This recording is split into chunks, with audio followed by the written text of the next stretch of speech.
Staying alive. Your heart.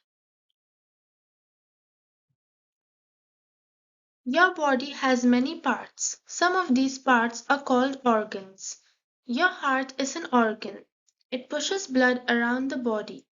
Your heart is made of muscle which is strong and can squeeze blood into the tubes called blood vessels.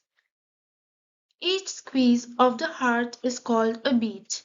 Each beat of the heart pushes blood into and around your blood vessels. If you exercise, you may feel your heart beating faster. To help you grow, you need to look after your heart with a healthy diet and by taking exercise each day. By feeling your pulse in your wrist, you can count your heartbeats.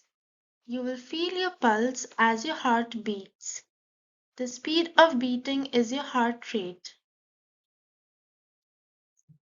Questions. Can you feel your heart beating?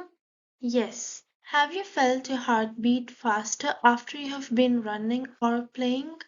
Yes. Heart beats faster after running or playing. Answer these questions. What was Zara's heart rate before the exercise? 65. What was Zara's heart rate after the exercise? 85. What was Zara's heart rate after 2 minutes of rest? 65. Do you think the same pattern always happens when you exercise and then stop? Yes.